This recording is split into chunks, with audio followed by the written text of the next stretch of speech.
go. There it's so. Oh, you can get rid of it.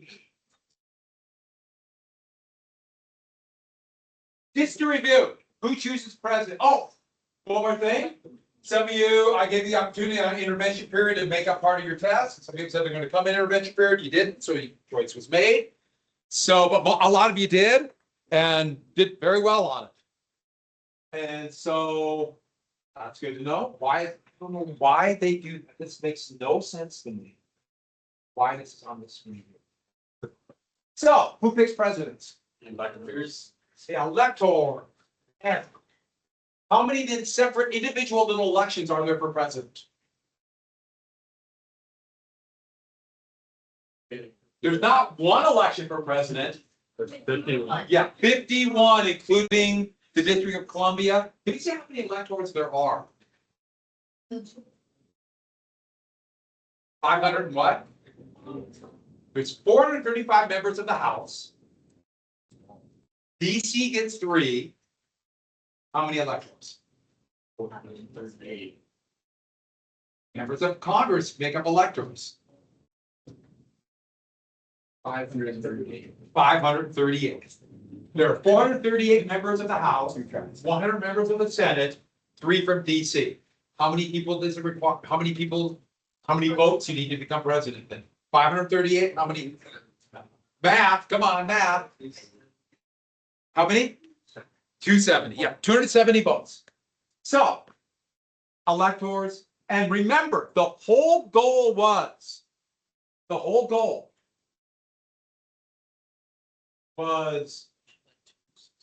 as much of a divide in between the voters, the people and everything else. Shoe okay? Is your shoe okay? Yeah, I saw you like look staring at your shoe. So your shoe? That's been really cool. Okay, so, all right. They wanted as many barriers as possible from the voters, the mob. This is the only one where the voters have any choice and most people can't vote. State assemblies, electors. And we haven't got to judges. They're appointed by the president, meaning it's not small d Democratic at all. And so that is as many barriers as possible. This government was not meant to be democratic. Oh, what was the small state plan? What was that called? What state? New Jersey. And what's the big state? Virginia. Who's the father of the Constitution? Madison. Yeah. Who was fairly close to Jefferson. They would get closer than kind of not. It's complex. All right. Oh, almost forgot one thing. So we got to here, right? Did we get this? Yeah. Yeah. It's winner take all. It's winner take all. I repeat, winner take all. Now, this was not the plan. Madison, they were talking about what we call today political parties, and you have the Tories and the Whigs in Britain. But he was thinking, okay, we're all kind of agree. We're all elite, relatively wealthy. We'll agree. That's how people will be the executive. But when it's winner take all, and there'll be different points of view about which direction the country goes, it doesn't matter if it's big differences or small differences. Whenever there's an election of winner take all, people divide up into 2 groups. And that's why I have 2. And that's the last part we have to get. That is why we have 2 political parties, because it's winner take all. Everyone got that? Winner take all is 2 political parties. Every place there's a winner take all election, it's 2 parties. Why? Because if another party jumps in, they're going to take a votes away from one of the other 2 parties. And so they separate the votes. That's why we have 2 parties. And always have had 2. And you might say, oh, wait a minute, aren't there a third party? There's Libertarian or Green or a bunch of, how many votes do they get?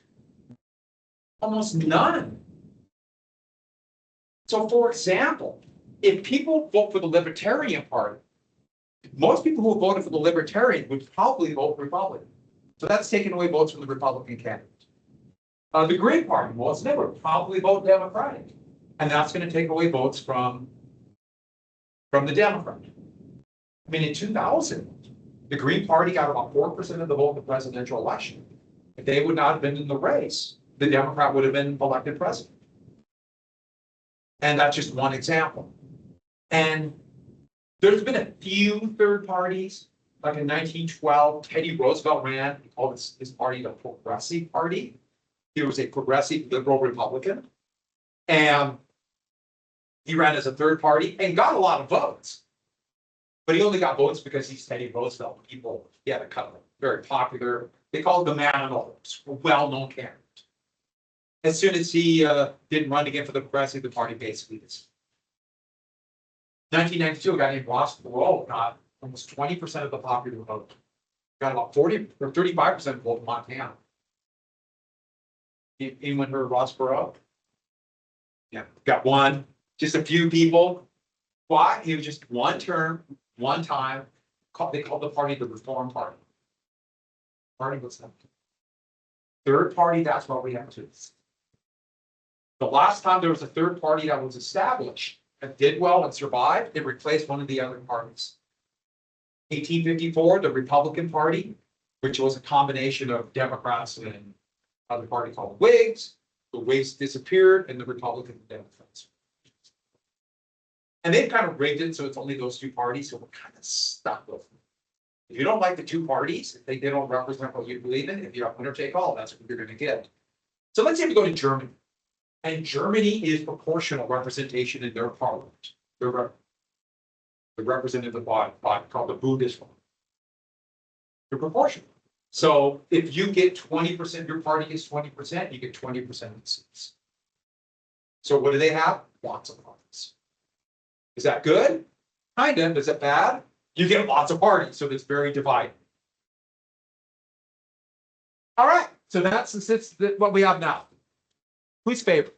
We did not get to this, did we? Okay. Who's favorite? Big states or small states in the system?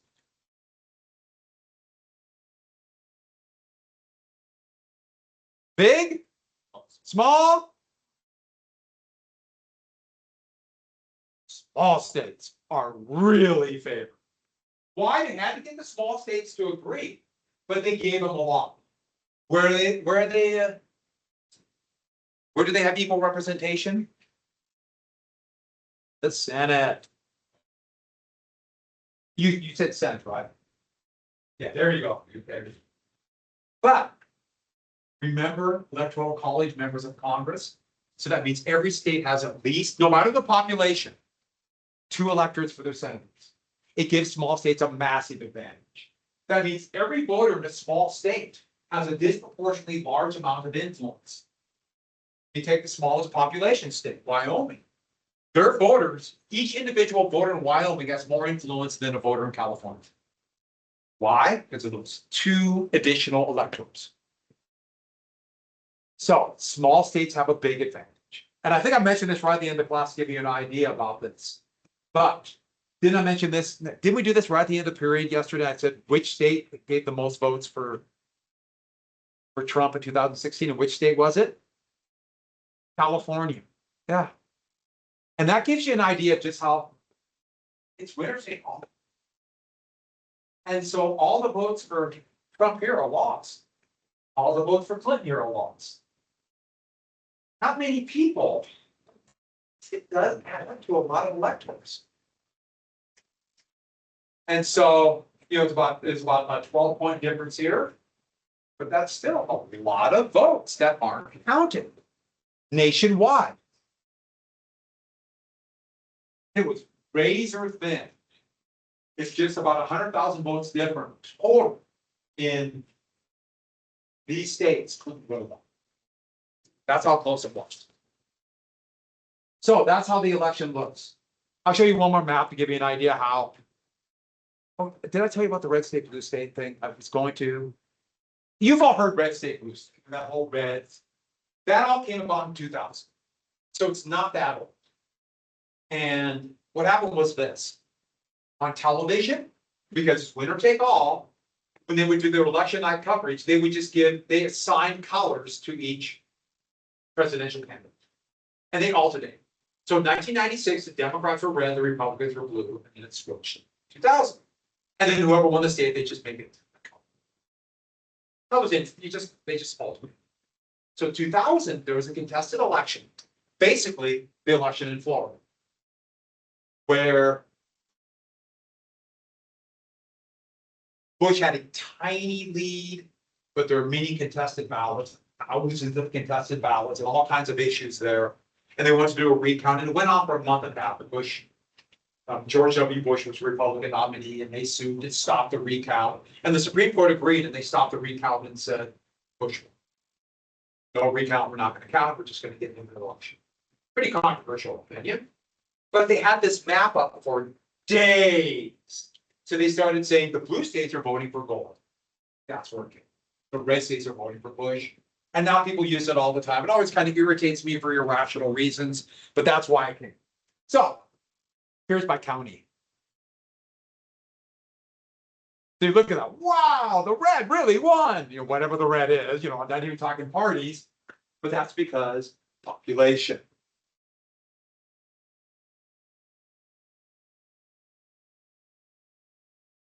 Nobody lives here.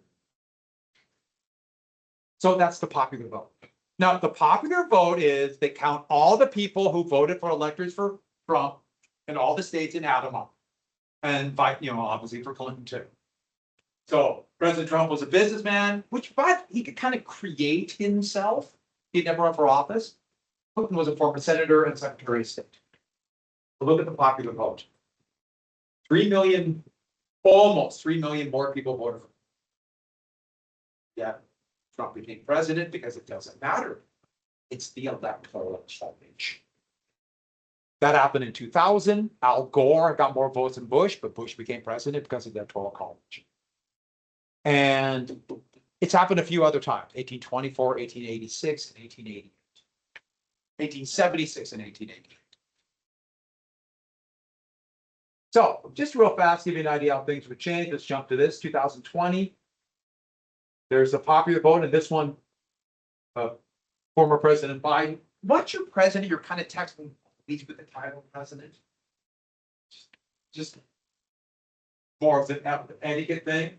Got about 7 million, over 7 million more votes than President Trump. Trump was the incumbent. A lot more people voted in this election than previous elections. A lot more. I think partially because of COVID. They did mail-in ballots. Mail-in ballots are easier to get more people to vote, and just people voted. So that's how those states. So all these states that were very close, this one went to Biden pretty fairly handled, but still could have been close. That's by counties. I just find that fascinating.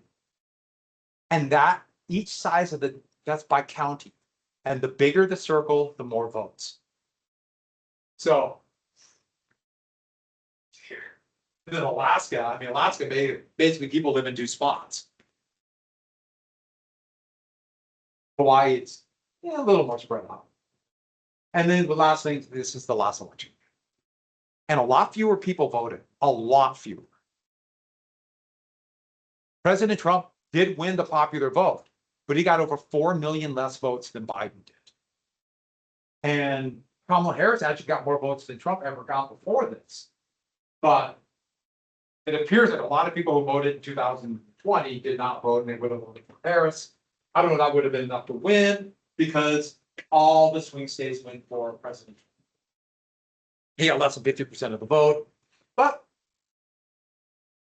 the Electoral College, it doesn't show how close the vote is, 1.5%. So that's where we're at now. But once again, all these additional votes don't matter. I don't know. It's an interesting thing. This is a snapshot in time. I don't know if they have the same vote today, probably not, but you never know. So that's the Electoral College. But the thing is, all it requires is 11 states to be elected president. So those are the electors today. If let's say you're running for president and you only ran in 11 largest electoral vote states, and you won each of those states by 1 vote each. So 11 net votes. That's what you won by. And didn't get another vote in any other state. Not 1 vote. You'd still be elected. Why? The electoral. Madison thought all the elections would be decided with this. He really believed that nobody would ever get it, or rarely would people get a majority. In fact, the thought was Washington will make sure he gets elected president and then it'll go to Congress. But winner take all.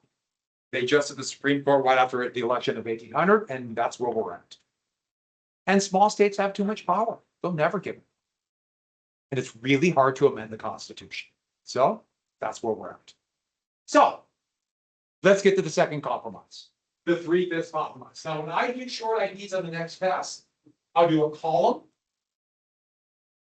And the column, I'll do the same thing with the compromises. Probably just two of them. I'm going to make you do one of these two. So let's get to this. Every 10 years, there's a census. That's in the US Constitution. It's a massive operation. Congress appropriates money carried out by the president. And they have to figure out the population. Now, it's not population of citizens.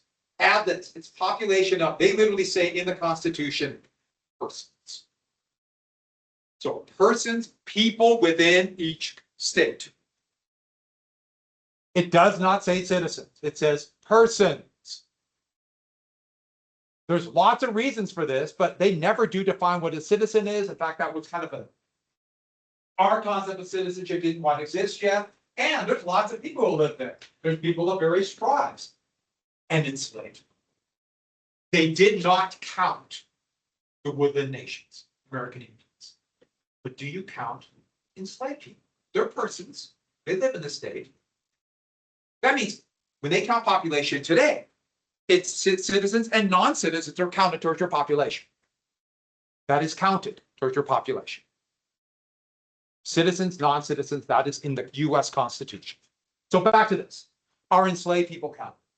Well, there are two main ways they need to figure this out. The first one by representation. The more people you have, the more members of the United States House, and therefore the Electoral College. But not just that.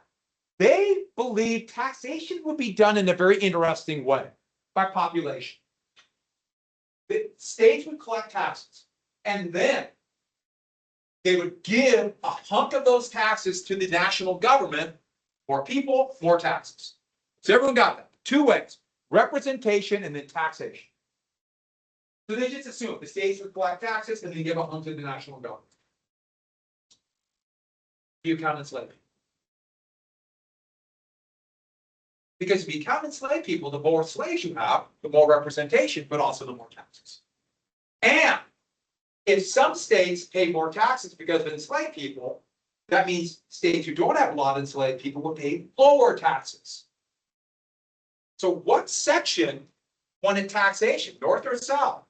Wanted taxation to be how they count, or slaves to be counted towards taxation? Yeah, the north. So obviously, in the South, they wanted it this way. That's the fight for taxation and representation. Because for every enslaved person, if they counted them all, that means more members of the House and more electors per white person. To their point of view, they would have said per white man or per citizen. And by the way, I hope you hear that. I hope it does sound very awkward, me saying, I'll tell you the way they looked at it. So, for every 5 slaves will count as 3 people for your population, aka the 3/5. So if you have 1,000 enslaved people in your state, that is 600 for your population for both. So that's how they count. So this is for population total. Because remember I said you count in the Constitution, you count persons. Slaves are not citizens. So this is by individuals, persons living in your state. And one more thing that's very important about this. Slaves cannot vote. This is not 3/5 of a vote. It's 3/5 of population towards representation and taxation. Now, some of you might be thinking that's obvious. Of course, slaves wouldn't vote. I'm telling you this because one of you will put that on the test. We might do, and we'll probably do it on the final too. Somebody, maybe more than one, will put down that this is 3/5 of a vote.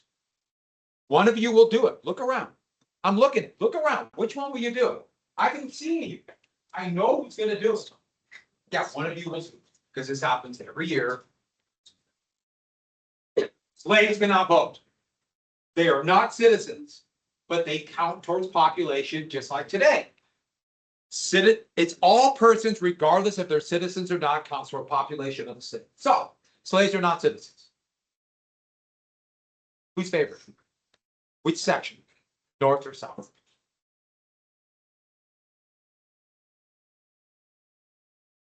Did they ever do this? They never did this. They thought they were going to. They never did. This will be a massive advantage for southern states. Massive.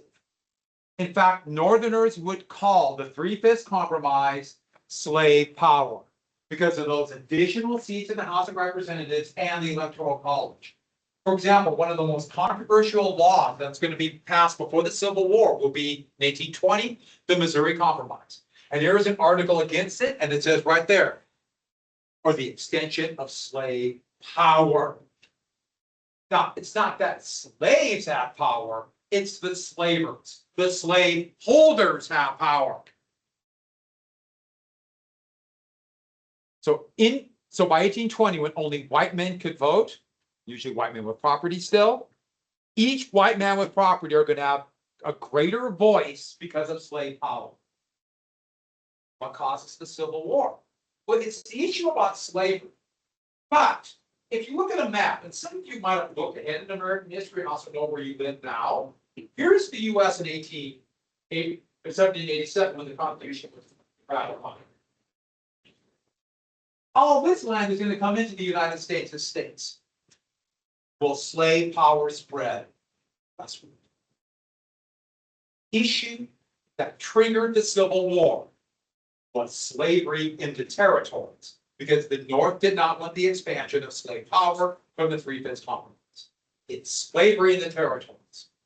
And people who did not want slavery in the territories were called free soil. You might have heard of it. The president was going to be free soil. He wasn't anti-slavery. He was free soil. His name was Abraham Lincoln. We're coming to that. So, Three-Fifths Compromise.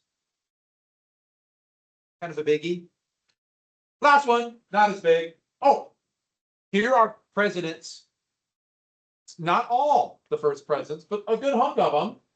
What do all those early presidents have in common? Everyone were slavers. They had slaves. Grant despised slavery, but his father-in-law gave them a wedding present. Didn't know what to do. And so he kept hating it for 2 years. It's all massive. But he still had a slave. All the rest were slaves. And that's why it's really hard to talk about early presidents. So you have to go through and say, they're gone. So we have to judge positives and negatives, with always in the back, slaveholders, brutal slaveholders. Okay. 3, the Commerce or Slave Trade Compromise.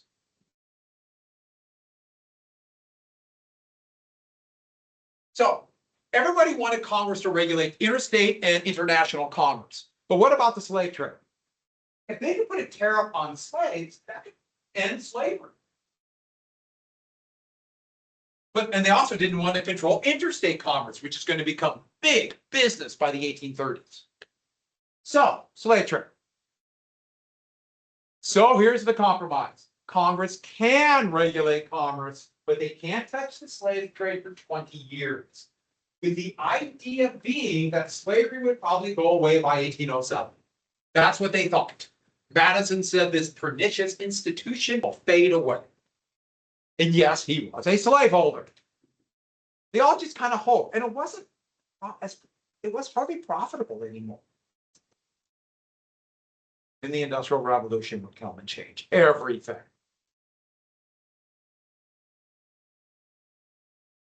So these are the 3 big compromises. By the way, this is an anti-slavery lithograph from the 1840s. Slave trade, and the whole idea about slave trade. And the shadow of the US government based on the idea of all missing pretty equal. So anti-slavery showing it. Okay, you might say, all right, interstate commerce, great, they can tariffs. Nowhere in the United States Constitution does it say, or would have made it sense in 1787, you have a minimum wage, federal minimum wage. Why is there a federal minimum wage today? Well, first off, we have now a capitalism, which was, this is pre-capitalism when they did this, but of interstate commerce. It would have made no sense to have any laws about the environment or pollution, regulated pollution. Why do those laws exist? Interstate commerce. Why is there Social Security? If you don't know what Social Security was, you assume you will. Interstate commerce.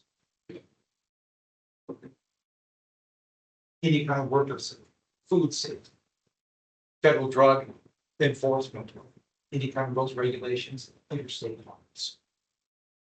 Anything that is bought and sold or involved in anything for sale that involves interstate commerce can be regulated by the US Congress and enforced by the president. And there is virtually nothing you can buy today that is not interstate commerce. In fact, I can't think of anything that you can buy in Montana that is not, has at least some element of interstate commerce. There's nothing. There's nothing. Now, you might say, well, what about if you go to the farmer's market? Someone's tomatoes that grew in their little garden at home. They've got a big garden at home. They get the seeds. They get the fertilizer. I bet they didn't make whatever farming implements they use. Oh, and they're rake and everything else. No, they had to buy that all. Say commerce, boom, make it ready. That's how. That's why this is such a big deal. All right, those are the three compromises. And that's how it's going to be written. But what did they create? Well, the government they created, when Madison wrote this, he was greatly influenced by the idea of separation of powers. So this is no longer a compromise, separation of powers. The Baron de Montesquieu was a French philosopher from the mid-18th century. And Montesquieu, he did not invent this, but talked about the three branches of government: executive, judicial, legislative. And if one branch gets too powerful, it will lead to tyranny. And he was writing during the reign of Louis XV. It would be Louis XVI was the king during the Franco-American Alliance, and he would be beheaded, the French Revolution. But he's not Louis XV. And basically, one person, by controlling the courts and the laws, one person, it will always go to tyranny. They will always abuse that power because it's just impossible to control themselves. And so they will punish enemies, they will restrict freedom of speech, they will do whatever to enrich themselves or their friends. That's the way he saw it. And is that true? You won't find an example of somebody with that power not abusing it. Won't find it. So, Montesquieu. And so what we come to refer to this as checks and balances. Checks between the different branches, and they can balance. Now, it's not people in power. That's not at all what he meant. The idea is one can't get too powerful, so it will balance out. One of the three branches will be really powerful. So in the US Constitution, which is law, they list out certain powers. And these are called enumerated powers and or clauses. So we'll have like the Commerce Clause, regulating interstate commerce. There's certain taxation clause, establishment clause, no establishment of a church for national church, things like that. Clauses. So we're going to draw this separation of powers. Now I put up my little picture here, but I'm going to draw it out for you because I have to kind of explain it. But I put it up here so you can see what you're going to draw. Executive, legislative, judiciary. So give yourself a little bit of room. We're going to do that right here. But I'm going to draw it. So, three branches of government. Enumerated powers. Most of the enumerated powers are with the legislature. That's because they all knew the executive would be the most powerful. So the thought was, if we said, okay, Congress will have to pass these laws, for the president to carry out, that will limit the president's power. But the executive is on top, and that is Article 2 of the Constitution. So Article 1 has the most powers, but it doesn't have the most power. So what did the executive do? The most important function is a dual function. Most people will say they execute the laws, but they also interpret the laws. Execute and interpret. They carry it out. So they carry out the laws. But laws are generally pretty vague. So they got to figure out how they're going to execute it. That's the power. They get a law from Congress and then they say, I will carry it out in these ways. And how do they do that? Well, the president will issue orders. This is how we will carry out this law in the executive department. And these orders are called executive orders. Okay, let me rewrite this. Executive orders, where the president will show how they're going to carry out the law passed by Congress. Executive orders. Now, this is not law, but in a way, since it's showing how you'll carry out the law, that tells you the law. Congress might pass it, but this is how we're going to carry it out. That is almost unlimited. So if the president doesn't like a law, they can issue an executive order to say, hey, I'm only going to interpret it this way and not this one. Or we'll say, okay, that's what you said. Well, that means I can do this. So for example, President Trump is raising tariffs by executive order. Congress had not given him the power to raise tariffs, but they give him the power to deal with US trade if there's an unfair trade, if another country's doing unfair trading practices, which the president will decide. So what has President Trump decided? Okay, well, I'm going to raise tariffs. It's actually gone to court, and the court said you can't do that, and it's going to the Supreme Court. It said that he is actually, his executive order was disobeying the law. My guess is the Supreme Court would just say whatever you do, whatever it is. But that's real power. So President Trump signs executive orders all the time. No president has signed more executive orders than President Trump. He signs them all the time. President Biden, the second most. They just sign them and sign them. And like for pollution, President Biden signed executive orders for stricter pollution controls, and then President Trump signed executive orders to reverse those problems. Same thing. Worker safety, President Biden tried to do more for worker safety. President Trump got rid of those by then. Just like things like that. And you can say that's good or bad, that's an economic policy, that's not even the point. The point is that's power. And the thought was, if we have enumerated powers here, that'll limit this. Well, there's a reason why after President Roosevelt, Franklin Roosevelt, they start calling the presidency the imperial presidency. Next, the president is, I'm going to abbreviate this, Commander-in-Chief of the Armed Forces.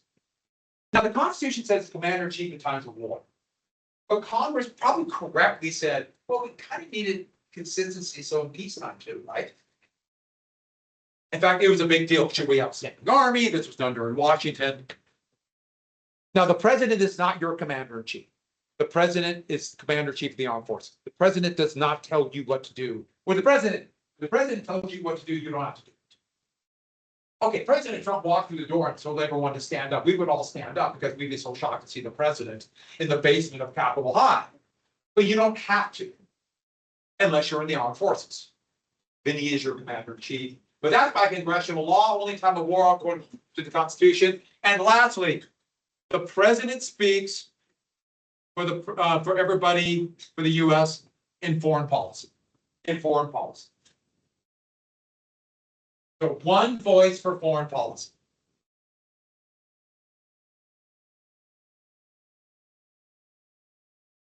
Oh, I forgot one other big thing. Yeah, my fault. I lied. Are you over it? I'm over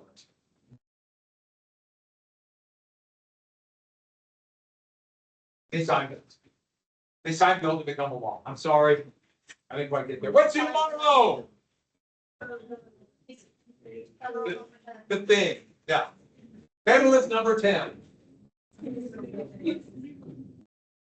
And see, I saw this, and now I get the, yep, I get it. Goodbye, everybody. Have a great day.